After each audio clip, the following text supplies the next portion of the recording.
discussing the plans. This Famous Made, so we can do it. Hey, she got Famous AA, and we back with another episode of Famous Made. Today we got Cali M, aka The Heartbeat. We speaking on music, ethics, culture, full circle. Let's get it, baby. AA. Give it up, y'all. No, what's up? My name is Cali M. I'm from Southside Jamaica, Queens. I'm a rapper. I've been rapping for about 3 years now, and right now we just getting in the door and having fun with it, you feel me? For sure. Yeah, when you say getting in the door, explain what that means. I think at this point in time, I've discovered what my signature is versus my sound all the way, but my signature has been able to get me into further places sonically and attract new audiences, new type of traffic, and it's the right type of traffic, so we just gonna keep going from there. Yeah, and you speak sonically. Explain sonically to people who don't understand what sonically means. For those who don't understand what sonically means, it's understanding what sound works for you. At least in my experience, it starts with experimenting before seeing what works. And then if you're able to hone that and develop it over time, it could become your signature if it's executed properly. If it's not executed properly, some people don't usually go back to the drawing board to kind of like figure out what works. Some people just move blindly, but we can't do that on this side. So, yeah. Most definitely. And what would you just say is your signature sound if you had to describe it in like 3 words?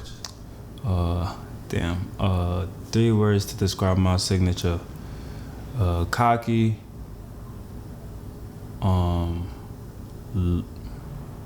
Updated. And smooth. Like, you don't want to be too all the time, you feel me? Sometimes you want to be laid back, but sometimes, you know, when you got to give it up, you give it up when necessary. So yeah, most definitely. It's important to be like a chameleon with this music thing. You got to blend in different genres, different sounds, you know, just experimenting with different producers. So that's very important. And taking that, you have a project out right now. What's the name of the project? Diamond in the Rough, yes. Diamond in the Rough is out everywhere. It's a project that has a lot of blended sounds, and it's the project that I'm 100% the most confident in that I've ever done out of all my projects that I can actually say out loud for the first time. Like, when I did this project, I ain't gonna lie, I was going through the worst shit ever in my life, like trying to just figure out how I'm gonna get this project together. But at the very end, when I finished the recording process and I listened to it from front to back, it just made me feel so confident that I was able to execute different type of records, different type of sounds, different type of styles of music, while still being able to deliver a full body of work. Because nowadays we're in a single era, like where everybody's just pushing out something quick and going on to the next. But I took the route of making sure when I do these records, each of these records is able to stand the test of time, because I did the time test. I don't know if people know what the time test is, but I did the time test to make sure it still sounds good 2 months from now, 4 months from now, 6 months from now before putting it out. And I'm confident in these records for sure. Yeah, that's a big thing, because most artists, like you said, they're not too big on doing their homework. Homework is very big when it comes to music. So it's like any field you get in, you want to do homework. But music, especially if you want stuff to last, you can do the trendy stuff. You can do what everybody else is doing, but when you do your homework, you can take all those elements and just blend it all into one. And it's like, you don't ever want to get caught up doing every single trend that you see, because the moment you do, you lose yourself in the process of everything. Like, I know it's so weird, because I've seen some people start out coming in so excited, like, oh, I'm going to rap, I'm going to do this. And then you see what they like, and when they started versus where they're at now, you see like, that's not really you. But then they still do it anyway just because of the hype traffic that's already there and what they could garner from it, which isn't bad. Like, you could do what you want with your music. Yes. But then again, when it's time to go back to who you are, are you what everybody's doing? Because it's about how many rappers in New York City? About 1 million rappers every block. Exactly. And out of those 1 million rappers in every block, almost everybody's pushing out the same type of work. Where do you stand out? So when I got to that point, that's when I had to do like the ultimate shift, and it took me longer than I would usually do with a project, but I'm glad we're here now. And what was the significance behind taking the amount of time that you did to craft this project, Diamond in the Rough? Speak on that. I think for me personally, like before even Diamond in the Rough, I came in. If you look at my first project specifically, it was an all drill project. Now I knew of rip even before I started it. I did not want to keep it there and stuff like that. So I was like, you know what? I think this would be a safe way for people to know that I rap. But in my head, I knew that wasn't going to be something that was going to be my sound, my signature. Going into my second project, I said, you know what? I'm going to do sounds that I love and see which ones catch the most traffic or catches the most attention from people. And then I'm going to hone that, develop it, and just really go full throttle with it. So I did different type of sounds. I did different melodies. I did different fast raps, slow raps, you name it, it was probably there. When I did a certain specific record on the project that caught a lot of traffic, I was like, that's crazy, because I wanted to start off with that anyway. So I was like, you know what, let me develop it again. Came out with a second one with Birthday Girl. And that record alone just taught me, like, bro, do what you want with this music thing. As long as you know that it's going to be executed perfectly, promoted perfectly, everything else will pan out in itself. And between Birthday Girl to now, because Birthday Girl came out, I believe, the beginning of last year, I just felt like it's very important for me to grow into the ability of always being able to reinvent yourself. Because at the end of the day, you can have a lot of love for this music, but at the end of it, it's a business. If you lose your mind, if you forget the aspect of what the business part is, you will fall short with the average pool of everybody else. Like, the music business is always changing. Like, from the sound to the music to profits to shares to splits to whatever you want to name it, it's always changing. You have to do your part and make sure that you're always able to keep up. And you have to prove you can keep up all the time while doing the groundwork to cement yourself as an artist, for sure. Yeah, so who taught you this kind of stuff? Was it something that you went and said, you know what, I'm gonna figure this out myself? Do you have any mentors in the game? Like, who taught you all this? Because you seem very knowledgeable for somebody so young. I mean, I'm be honest, I grew up around listening to like a lot of cultural music. Like me, just even outside of music, I'm just the type of person where when I see something new that seems interesting, I kind of force myself to kind of know more. Like, I'm eager to know more about it. So I've always been around, and we in New York City, it's a very diverse cultural area. So Caribbean music is always around. Afro music, I'm African, I grew up on that, so there's different type of sounds everywhere. As far as rap goes, I grew up under the Young Money era, so Nicki, Wayne, and Drake has consistently reinvented themselves, and I think that kind of like dashed into what I do. And then you got 50 Cent, who's like the heavy New York head, that also dashed into also what I do and stuff like that. So I would say like it's a little mix of almost everything. And plus what I like, where I grew up at, is never the same type of day. So you always, things switch up with life period. So it's like, it kind of applied to my music in a sense where, yeah. Yeah, so life experiences, you ain't taking music as a whole, you're taking life as an experience to put everything that you got going into, from the diversity of the records to the sounds. Like when I heard the project Diamond in the Rough, like I told you, there was a few records that stood out, but for the most part, what I saw and what I heard was literally what you've done to a different type of sounds that's from back in the days till now, blending it all together, and it sounds like everything you said. So he's definitely not lying when it comes to that. Yes, sir. So the reception on the project so far has only been out, like a couple days? I say, we on Tuesday. We like 4 days in. I ain't gonna lie. I didn't expect... Okay, just like how I took a risk on the second project, I kind of low-key was doing the same thing with this one. The only difference is I kind of learned the ability to know good mixing between projects. Between that 2.5 year gap from the last project and this project, I learned what good mixing really sounds like. And that's because sometimes to a degree we all have that feeling where when you lock it with one person, that's the person you got to ride with the whole time. But it's like, nah, you got a network, gang. Like, you can't just be loyal to a full, like, if it's music, you're gonna meet a million different people. Praise be to God, I ended up locking in with this new engineer of mine that when he mixed God's Plan, His name is Junior. Shout out to Junior. When he mixed God's Plan for me, that record sounded so different from everything I've ever worked on prior to that. I was like, why does this sound like this and this sounds like that? So I just, yeah. So what I did was I had him mix a record that I already had done that he didn't really know about, but I just sent it to him. Yo, can you mix this for me and master it and everything? I heard the difference. I was like, yeah.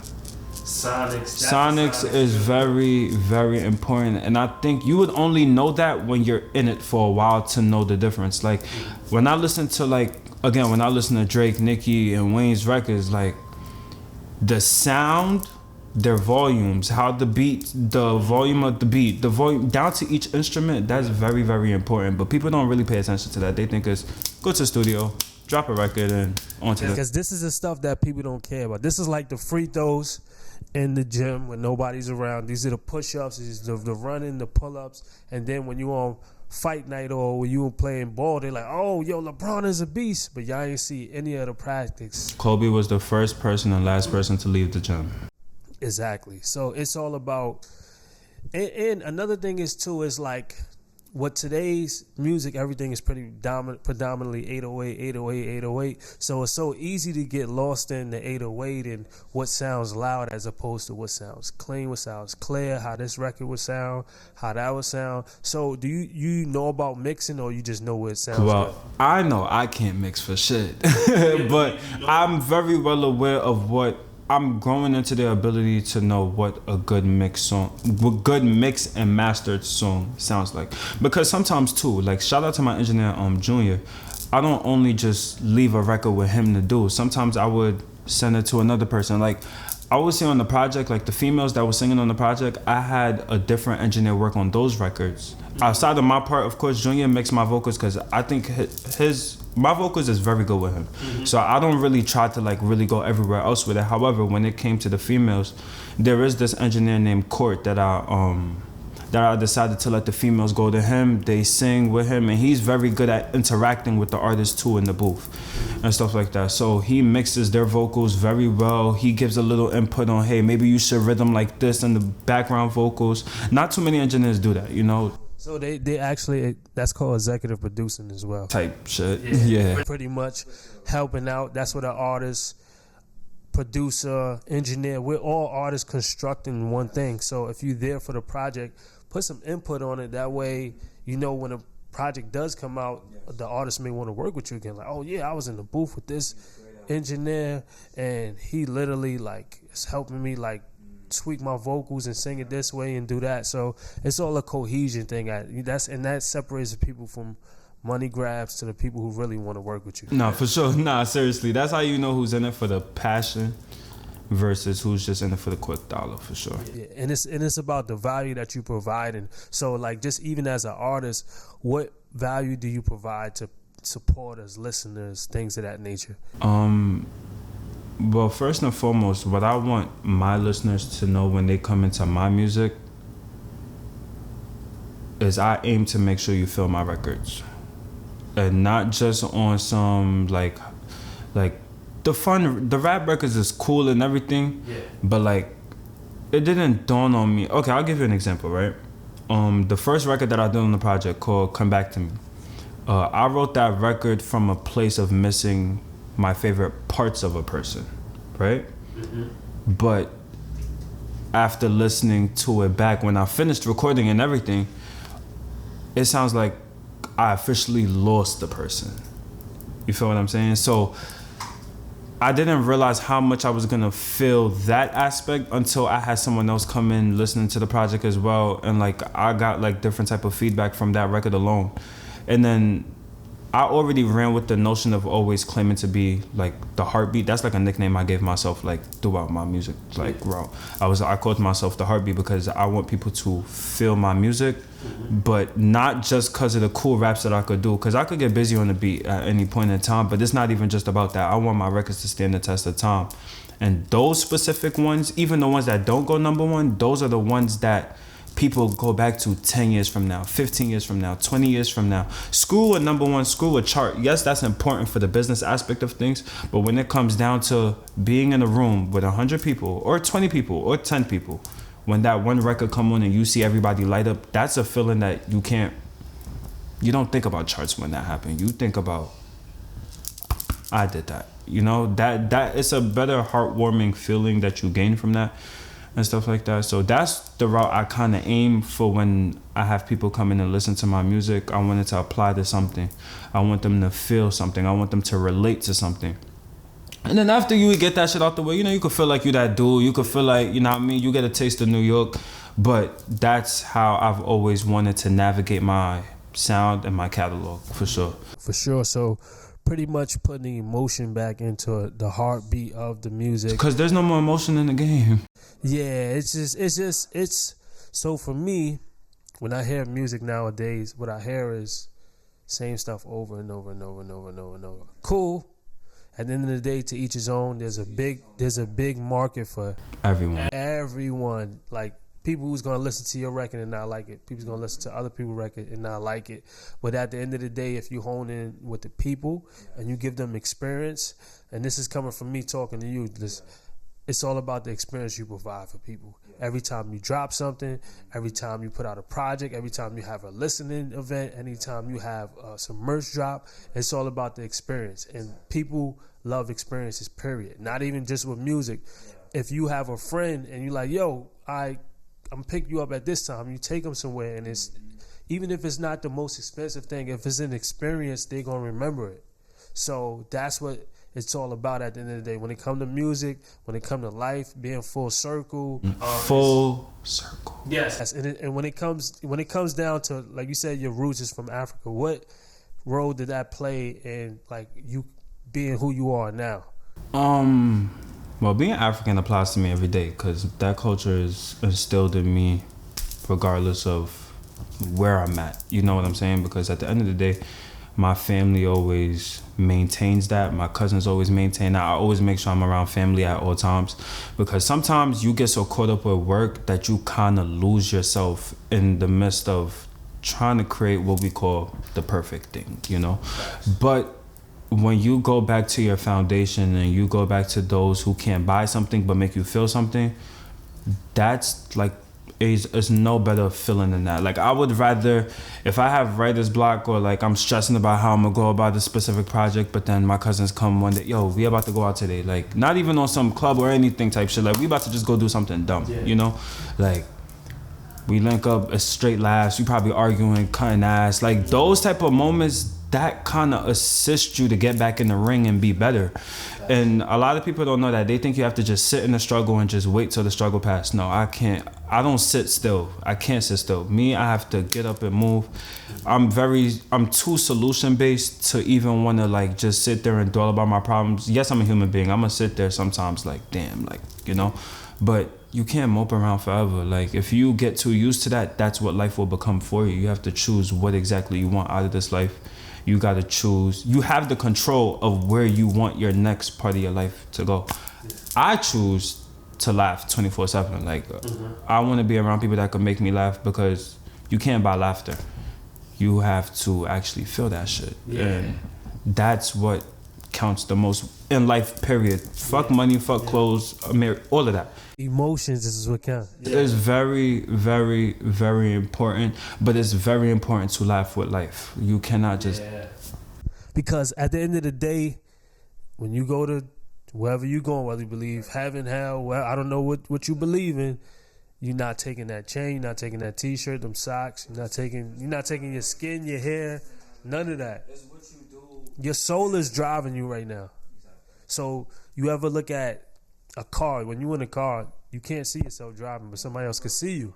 Somebody else can see you driving, but you can't see yourself driving. So it's like the same way with you.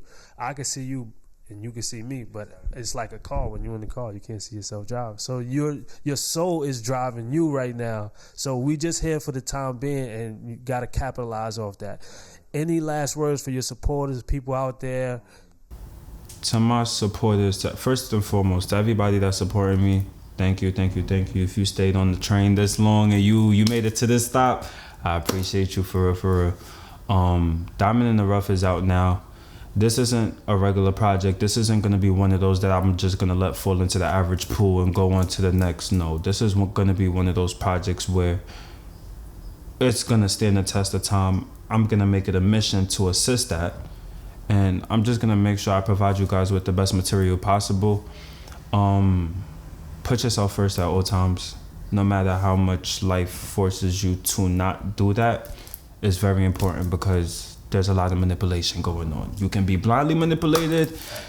Sometimes your relationships, two people force you into just being manipulated by nature, behind things people can't control, but always put you first and don't live with no regrets. It's okay to make mistakes. You can make up for them no matter how many people tell you they can't. And just be yourself and enjoy the music. Yes, sir. For sure.